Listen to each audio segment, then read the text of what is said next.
Assalamualaikum warahmatullahi wabarakatuh. Perkenalkan, nama saya Olivia Rahayu dengan NIM J1A019086. Di sini saya akan membahas tugas kedua dari riset operasi, yaitu linear programming.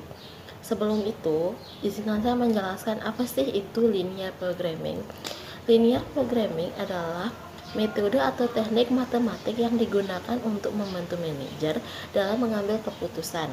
Secara umum, dalam mengambil keputusan dapat dikatakan bahwa masalah dalam linear programming adalah pengalokasikan sumber daya yang terbatas, seperti tenaga kerja, bahan baku, jam kerja mesin, dan modal, dengan cara sebaik mungkin sehingga diperoleh maksimisasi yang dapat berupa maksimum keuntungan atau minimisasi yang dapat berupa minimum biaya. Apa aja sih persyaratan dari linear programming? Linear programming, 1.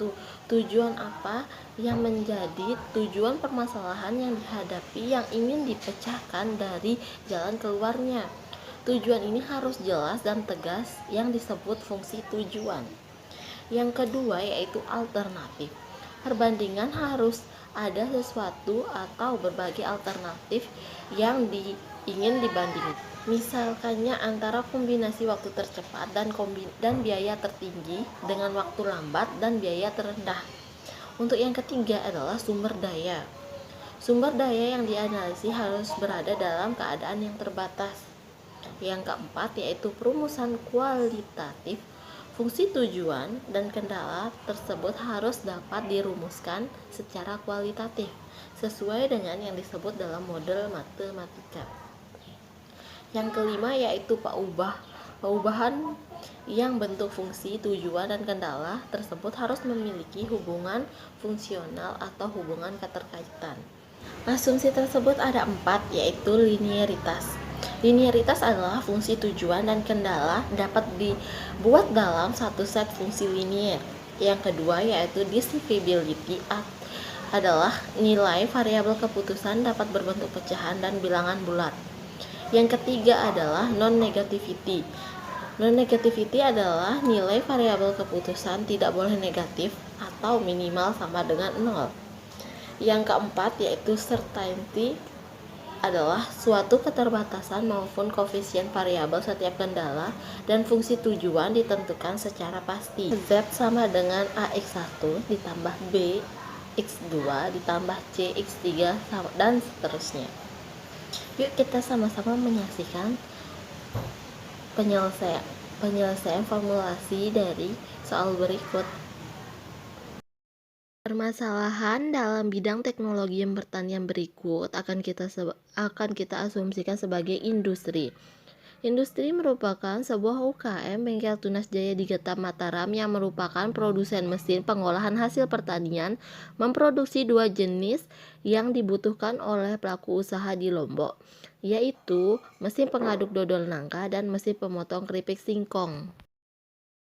Mungkin kita langsung asumsikan saja X-nya yaitu mesin pengaduk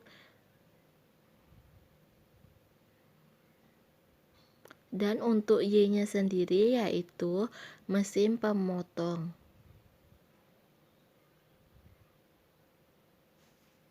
Produksi kedua jenis tersebut memerlukan 3 tahapan proses. Pada setiap tahapannya akan kita asumsikan sebagai A. Untuk A yaitu proses pengukuran dan pemotongan.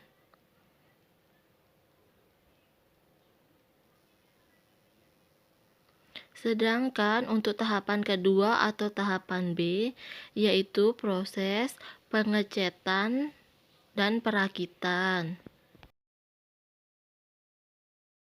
Ketiga atau tahap C yaitu proses pengujian mesin. Setiap jenis mesin memerlukan waktu tertentu. Untuk tahap A, pengaduk dodol memerlukan waktu 10 jam. Sedangkan pemotong membutuhkan 3 jam. Untuk tahap kedua, pengaduk membutuhkan 3 jam dan pemotong membutuhkan 2 jam. Sedangkan tahap ketiga yaitu tahap C, pengaduk membutuhkan waktu 2 jam dan pemotong juga membutuhkan waktu 2 jam. tenaga kerja dan peralatan sehingga tahap A membutuhkan 300 jam per pekan, untuk B 120 jam per pekan, untuk C sendiri yaitu 100 jam per pekan. Sehingga mempengaruhi keuntungan atau laba yang dihasilkan oleh UKM Tunas Jaya. Untuk X sama dengan 400.000 dan Y sebesar 100.000. Untuk keuntungan laba tersebut kita akan memasukkannya kepada fungsi Z. Z sama dengan 400X tambah 100Y akan kita sebut sebagai persamaan karena merupakan fungsi tujuan, di mana fungsi tujuan yaitu Z sama dengan AX1 tambah AX2. Selanjutnya itu fungsi kendala. Fungsi kendala sendiri akan kita asumsikan tahapan-tahapan yang sesuai di atas, di mana A sama dengan 10X tambah 2Y lebih kecil dari 300 jam, atau kurang dari 300 jam. Untuk B sendiri sama dengan 3X tambah 2Y lebih kecil dari 120. Untuk C sendiri yaitu 2X tambah 2Y lebih kecil sama dengan 100.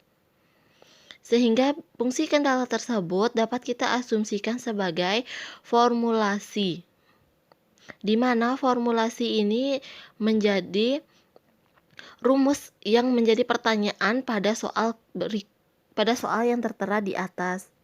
Mungkin itu saja yang bisa saya sampaikan. Akhir kata, wabillahi taufiq wal hidayah. Wassalamualaikum warahmatullahi wabarakatuh. Terima kasih.